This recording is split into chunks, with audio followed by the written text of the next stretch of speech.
344 infirmiers et sages-femmes de l'antenne INFAS de Daloa ont pris l'engagement de mieux se former pour servir la nation. Baptisé Amadou Gon Coulibaly du nom du Premier ministre, la 7e promotion de ces agents de santé formés à Daloa font leur entrée en première année des agents de santé par un serment et le port de la blouse par leurs aînés. La mission première de l'INFAS est de former des agents de santé compétents, capables de répondre aux attentes des populations. Au nom du Premier ministre Amadou Gon Coulibaly, la Sine Touré a exhorté les étudiants au travail bien fait et au respect de la vie. On vous demande d'être des citoyens nouveaux, des sages-femmes, des infirmiers nouveaux. Alors vous devez donc prendre exemple. Vous devez avoir à l'esprit, à la mémoire, ce serment d'Hippocrate, d'être des travailleurs disciplinés, humbles, au service de la population. Ouvert en janvier 2014, l'Institut national de formation des agents de santé, INFAS de Daloa, a formé à ce jour plus de 700 agents de santé, sages-femmes et infirmiers.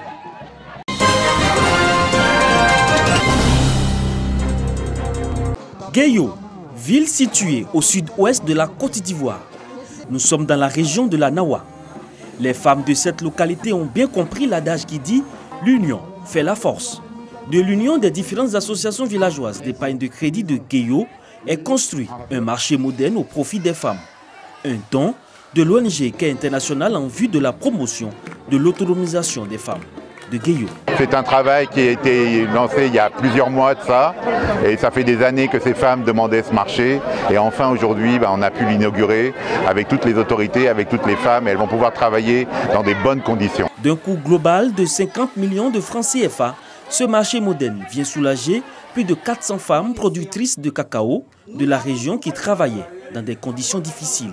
C'est un grand jour pour moi et pour toutes les femmes de Guéyo, parce que nos femmes vendaient à même le sol et qui a permis à ce que ce marché moderne soit construit pour ces femmes des aveugles et de tout le département de Guéyo.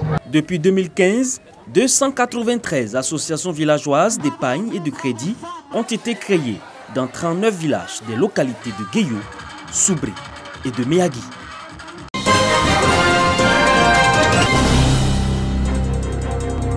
Renforcement des capacités des enseignants, pérennisation des cantines scolaires et mise en place des salles multimédia.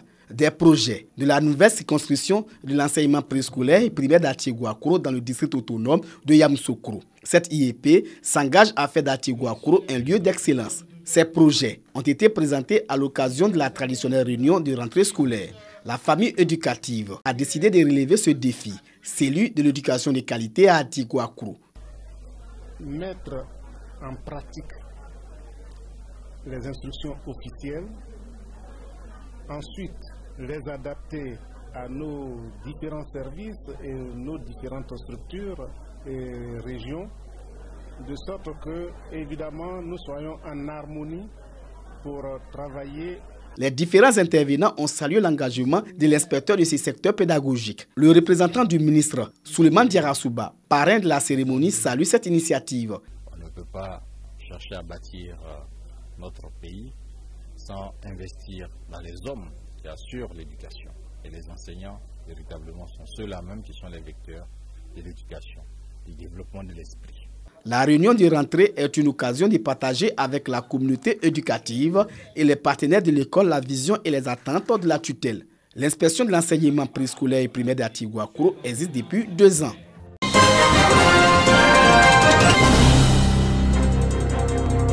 Relier Tienungwe à Mankono est désormais chose facile en véhicule. Long de 58 km, les travaux de bitument de ce tronçon lancés depuis 3 ans sont maintenant achevés. Une route qui désenclave toute la région du Béré. Quelques mois en arrière, il était impossible de le faire. Aujourd'hui, on peut se lever à toute heure et rentrer à Mankono sans vraiment souci. Le goudron permet à la population de pouvoir survivre. Écoulement facile des productions agricoles, hausse des activités économiques. Aujourd'hui, là, nos produits peuvent s'écouler aisément. Aujourd'hui, nous gagnons en temps, nous gagnons en économie, nous gagnons en santé pour venir à Mankono. Tienungwe Mankono, qui était 59 km, On faisait 2h30, 3h de temps. Le bitumage de l'Astenungwe-Mankono vient aussi soulager les transporteurs qui souffraient du mauvais état de la route. Il y a beaucoup de pannes qui ont diminué. On ne casse plus le ressort, on n'a pas assez de problèmes. On remercie le président qui fait plus encore. Les populations se réjouissent de la réalisation de cette infrastructure routière. Le transport même était cher. Avec l'arrivée du goudron, maintenant on a accès à de bonnes voitures. L'arrivée du car, quand tu es dedans, on est à l'aise. C'est climatisé. Les cadres de la région du Béré traduisent leur reconnaissance au président de la République, Alassane Ouattara. Aujourd'hui, nous avons été désenclavés. Nous remercions de façon infinie le président Alassane Ouattara et le premier ministre Amadou Gon. L'Astenungwe-Mankono, maintenant bitumé. La région du Béré attend la réalisation du bitumage des tronçons Mankono-Zionoula et Mankono-Séguéla déjà en étude.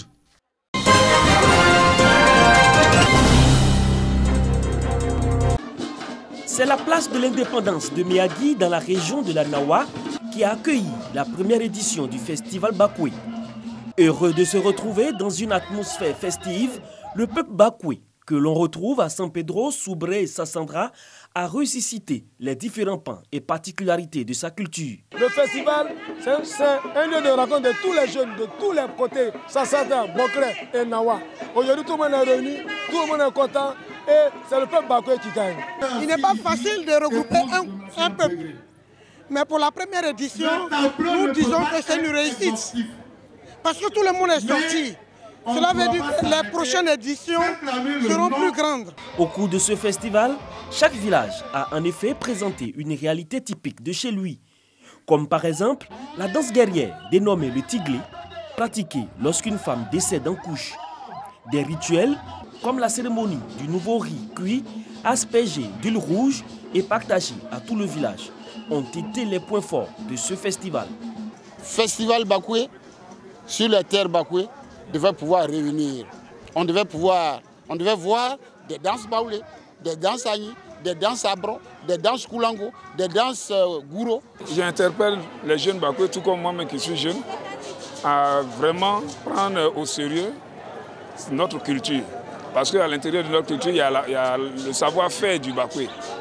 À savoir, en matière de nourriture, la culture, récolter le riz. Aujourd'hui, tout le monde mange du riz. Mais il y a des jeunes qui ne savent même pas comment le riz est cultivé. Nous avons des danses qui ont complètement disparu.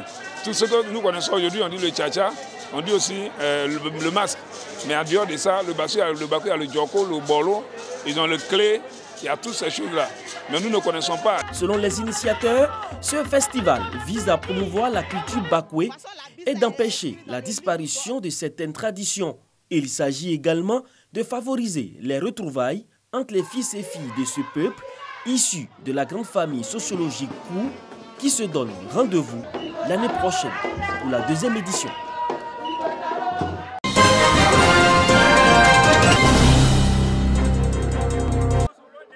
Apothéose du tournoi de football Q-Drone of Africa, doté du trophée Dominique Ouattara, première dame de Côte d'Ivoire dans la commune de Mankono. Après un mois de compétition, ce sont les formations de Kogolo, en noir et Milan AC de Tongoulé, en bleu et blanc qui ont goûté aux délices de la finale. Parrain de cette compétition sportive, Vagbama Tambla, président de la mutuelle pour le développement de Mankono et du Béré.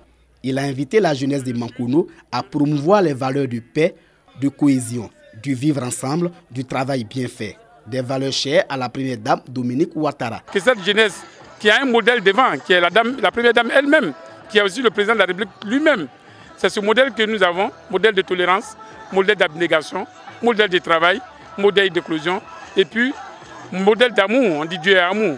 Et c'est ce message que nous devons lancer à notre jeunesse, de cultiver, de travailler dans ce sens-là, parce que le travail, toutes les régions conviennent, est un acte d'adoration. Après le conseil d'usage et le coup d'envoi, les 22 acteurs se sont lancés à l'assaut des Dames Coupe. Dès l'entame du match, les joueurs en noir vont imposer leur fraîcheur physique à leurs adversaires. Cette pression sera fructueuse sur un coup de pied arrêté. Le capitaine de Kogolo prend à défaut le gardien des Bleus et Blancs. Le coup de sifflet final intervient sur ce score de 1-0 pour Kogolo. Pour cette édition 2019, 60 localités ont participé à ce tournoi. Cette compétition est réservée aux enfants, dont l'âge varie entre 7 et 15 ans.